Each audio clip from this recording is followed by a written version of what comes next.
In this video, I'm giving you some free tips on how to get started in the fishing lure industry, whether it be hard baits or soft baits. This is all advice that you guys can take without purchasing a single mold or color, and it'll help you get started and build a good foundation.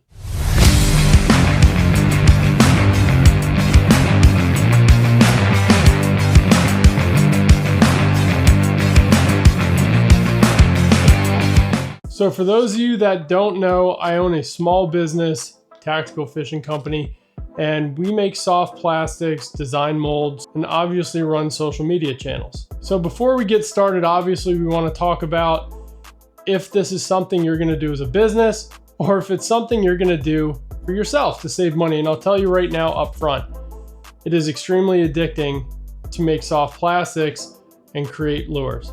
So if you're doing it to save money, I will say this before we get started as a disclaimer, so did I. So the first thing we want to talk about right off the gate is, what do you want to sell? My biggest advice with this is sell something you are confident in fishing. I see a lot of small bait manufacturers selling every mold that they can right out the gate, and their customer engagement is asking for tips and tricks on how to fish them, and they're unable to answer it because they don't use those techniques. So when selecting your molds, make sure you guys are picking molds that you guys are going to use. The most important thing is you're able to show proof of concept, you're able to explain to the customer how it works, and you're able to show fish being caught. That brings me to my second point, which is content. So right off the gate, obviously you see all these pro staffs, promotional staffs, all those things. And I'll tell you, the most important person making content is you. People come and go, get offers, use you as stepping stones along the way in the industry, and you can't rely on those people to build your branding on social media.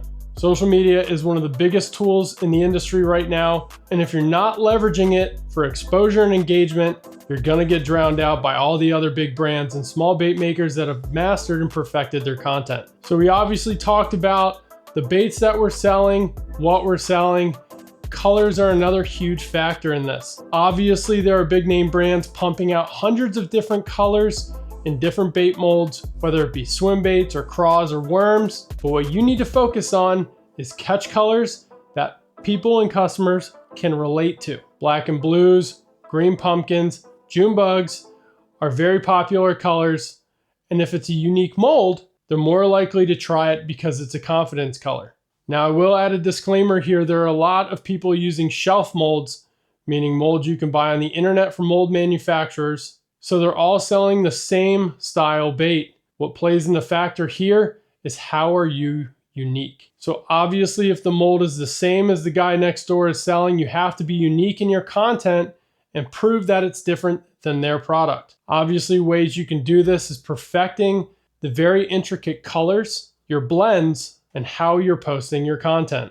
When I first started, all I had was shelf molds, rightfully so. I didn't know if I wanted to get started in this industry and make an investment to a custom mold that I designed. This leads me into my next point: don't step on toes. So if you're in an area where there's hundreds of bait makers, do yourself a justice and go to their website and check to see if they're not already selling that mold. Networking is a huge tool in your arsenal to perfect your craft, get resources down the road like bags, stickers, and labels, and sometimes people give you tips on recipes. When I first got started, I went through all my competitors' websites, checked the molds that they were selling, and if they happened to sell the mold and I didn't realize I had that one, I would reach out and say, hey, do you mind if I sell this as well? Now, some people don't think like that, but when it comes to a slice of pizza, we all can have a slice if we just cut it right. So to summarize what we've talked about so far leading up to this point: mold selection, content, and uniqueness. We'll add networking in there too, because that's extremely important and it's free. We have a few more things to talk about, but using just those things we discussed already can help you shape your business plan and how you're gonna attack the market with what baits and what colorways, what molds, and how you're gonna produce the content and your content style. Now, if that's all you're looking for out of this video, I know they are very basic tips, but I promise you, you stray the way, and sometimes you forget about those things and get overzealous with purchasing molds, shooting a whole bunch of different colors, And then as you grow, you're not going to be able to keep up with the maintenance of your website or your storefront. Now, for those of you that are still here, we're going to break down some tips on starting custom molds and how to maintain order volume when you get to a level on a solo operated business that seems like you can't control it. With the shelf molds, they're cheaper and easier to afford, but like we talked about, any single person can go and purchase that mold and start copying your products.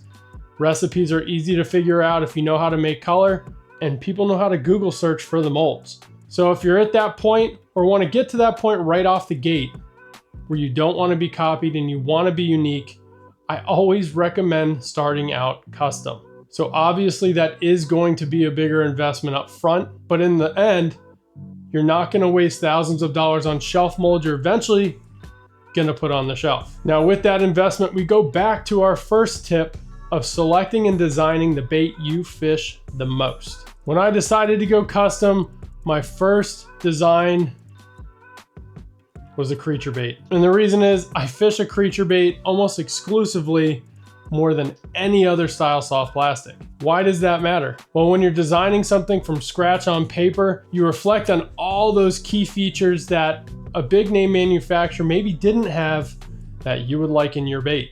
And in the end, if you're spending all this money on a custom mold, you're gonna wanna fish it a lot and get your money's worth. What is the advantage?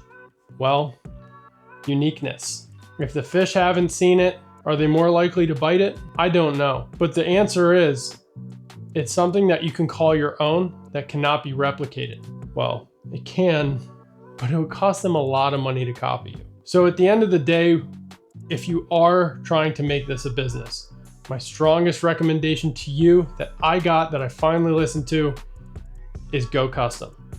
You might only start with one mold, you might only start with 2 molds, you might only start with 3 colors, but it's unique. You know every inch of that bait and why it was designed, and you're more likely to have fun making content on it because it's something you created you're now catching fish on. I made a lot of mistakes when I started Tactical Fishing Company. It took 3.5 years for me to realize all that money I was putting into the business would eventually be wasted because I was going custom. So when anybody ever asks me in my live shows or in person, what's some advice to get started? My first and foremost is going to be go custom as soon as you can and don't look back. There's a lot to offer on the small bait maker and small lure maker front that big brands don't have yet. And the biggest weapon in your arsenal is listening to your customers and your followers. I hope you guys got something out of this video. If you did, please like, share, and subscribe. If you have any questions on bait business or industry, or just want to talk about bait making, drop a comment. I would love to help you guys get started and hope you guys got some good tips out of this.